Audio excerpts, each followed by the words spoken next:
ఇప్పుడు ఏంటంటే మంచు మనోజ్ ఇష్యూ జరుగుతోంది, మీరు చూస్తున్నారు, మీరు కూడా దాని గురించి మాట్లాడున్నారు. సో ప్రస్తుతం ఇప్పుడు వాళ్ళ ఇంటి దగ్గర హడావిడి జరుగుతోంది సార్. సో దాంట్లో మోహన్ బాబు గారు రిపోర్టర్లను కొట్టారంట. మోహన్ బాబు కాదు, వాళ్ళ అనుచరులు రిపోర్టర్లను కొట్టారు. ఇప్పుడు వార్త ఏమని చెప్పి వెనక తిరుగుతారు వాళ్ళే, జనరల్గా ఎవరైనా కానీ. సో ఇప్పుడు ఇంత పెద్ద ఇష్యూ జరుగుతూ ఉంది, ఖచ్చితంగా కవర్ చేయడానికి వెళ్తారు ఎవరైనా కానీ. వెళితే వాళ్ళ పైన దాడి చేయడం ఏంటి? వాళ్ళ కొడుకు మీద దాడి చేసినట్టే ఇప్పుడు రిపోర్టర్ల పైన దాడి చేస్తున్నారు, వాళ్ళ బౌన్సర్లు కావచ్చు, వీళ్ళు కావచ్చు.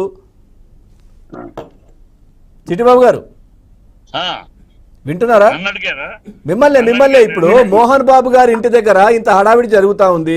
ఖచ్చితంగా సినీ అభిమానులు కావచ్చు, లేదంటే సమాజం కావచ్చు, అందరూ ఆయన యొక్క పబ్లిక్ ఫిగర్, బయట ఉన్నారు. ఆయన ఒక రాజకీయ నాయకుడు కానీ, సినిమాకి సంబంధించిన వ్యక్తి కానీ, వాళ్ళకి సంబంధించిన వార్తలు విషయాలు తెలుసుకోవడానికి చాలా మంది ఆసక్తి చూపిస్తారు. చాలా మీడియా సంస్థలు కూడా వెళ్తాయి, అక్కడ ఏం జరుగుతుందో ఏందని చూపించే ప్రయత్నం కూడా చేస్తాయి. ఈ నేపథ్యంలో వాళ్ళ పైన దాడి చేయడం ఎట్లా? ఇప్పుడు దాడి జరగడం అది ఒకటేంటంటే అది వాళ్ళ కుటుంబ విషయం అండి.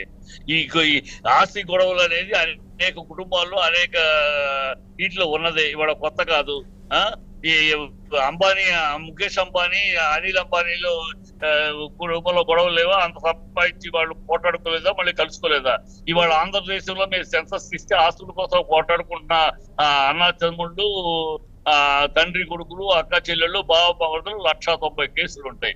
ఈ అలాంటి కేసులో కుటుంబంలో ఉన్న ఆస్తులు సంపాదించినప్పుడు, సంపద ఏర్పడినప్పుడు, 2-3 పిల్లలు ఉన్నప్పుడు ఇలాంటి వాగ్వాదాలు రావడం, సమస్యలు రావడం మామూలే. నిజంగా సార్, సెలబ్రిటీ కనుక చిట్టిబాబు గారు, మనం విజువల్స్ నేను చూస్తున్నాను. ఆయన మాల వేసుకొని ఉన్నారు, ఆ రిపోర్టర్ స్వామి మాల వేసుకొని ఉన్నారు, ఆయన పైన దాడి చేశారు. దాడి చేయటం కాదండి, దాడి కాదు, అక్కడ ఒకళ్ళనొకళ్ళు తోయడం కాదు సార్. మీరు ఇప్పుడు చూడట్లేదు, ఆయనకు దెబ్బలు దగ్గర మొత్తం కొట్టారు. మీరు ఆ విజువల్ చూపించండి ఆయనకి, సార్కి. ఆ విజువల్స్ అక్కడ కనబడవు కదా, తను ఫోన్ లో ఉన్నారు, నేను ఇక్కడ పక్కన ప్లే చేస్తున్నాను. ఎక్కడ ఇన్సిడెంట్ ఇది? ఇప్పుడు జరిగిందా? ఇప్పుడు లైవ్ సార్ జరుగుతోంది, అక్కడ లైవ్ జరిగింది, ఇప్పుడు పక్కన ప్లే చేస్తున్నాను నేను. ఓకే, ఇప్పుడు జరిగి ఉంటుంది తెలియదు. పోలీసులు వచ్చి అతని ఇంటి నుంచి ఖాళీ చేయించేశారు. అవును సార్, ఇప్పుడు మీరు కుటుంబ విషయం అని మీరు చెప్తున్నారు. ఓకే, ఇంత పెద్ద విషయం, ఇంటి నుంచి ఖాళీ చేస్తున్నారు, వెళ్తున్నారు, 100కి ఫోన్ చేయడం, తర్వాత హడావిడి చేయడం, మీడియా ముందు మాట్లాడడం, ఇవన్నీ చేసినప్పుడు ఖచ్చితంగా కవర్ చేయడానికి వెళ్తారు కదా. అది కుటుంబ విషయం అయితే ఇంట్లో కూర్చొని మాట్లాడుకోవాలి. అదే ఇప్పుడు పబ్లిక్ లో రావడం మహాఘోరం, మహా తప్పిదం. అది కూడా మూర్ఖుడైన అతని వల్ల మూర్ఖుడు అయిన పిల్లాడి వల్ల జరిగింది అది.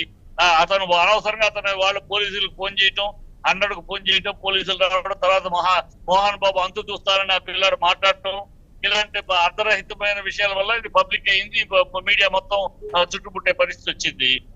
కానీ ఇప్పుడు అతను ఎప్పుడైతే మోహన్ బాబు అంతు చూస్తానని ఒక తండ్రిని ఏకవచనంతో పిలిచి ఏకవచనంతో అంతు చూస్తానని చెప్పిన తప్పుడు మాట మాట్లాడినాక వాడు ఆ తండ్రికి తగ్గ కొడుకుడు కాదు. కనుక ఏ తండ్రి కూడా అలాంటి తనని తన దగ్గర ఉంచుకోవడానికి ఇష్టపడు, అదే చేశాడు. నాకు ప్రాణహాని ఉంది, ఇలా మాట్లాడిన వాడు ఇలా అర్ధరాత్రి ఏమైనా చేస్తూ, అయినా వాడు అనాథరితుడిగా ఇక్కడ ఉంటున్నాడు. వాడి ఇల్లు కాదు, వాడి ఇల్లు అది మోహన్ బాబు ఇల్లు. ఆస్తి మొత్తం కూడా మోహన్ బాబు తన యొక్క సొసైటీ తోటి సంపాదించుకున్న తన సెల్ఫ్. సార్ అది ఏదైనా కానివ్వండి, వాళ్ళ పంచాయతీ వాళ్ళది, రోడ్డు మీదకి వచ్చింది వాళ్ళు, ఖచ్చితంగా చూపించే ప్రయత్నం మీడియా చేస్తుంది, ఖచ్చితంగా మాట్లాడుతుంది. ఖచ్చితంగా వాళ్ళు ఏదైనా వాళ్ళకి అవసరం ఉన్నప్పుడు మాత్రం మీడియా కావాలి, ఆ తర్వాత ఇట్లాంటి జరిగినప్పుడు చూపిస్తే మాత్రం రావద్దు. సార్ జగదీశ్వర్ రెడ్డి గారు, ఇప్పుడు మీడియా తప్పుపడతానికి అవకాశం ఇచ్చిన వాళ్ళని తప్పుపడుతున్నారు. మీడియా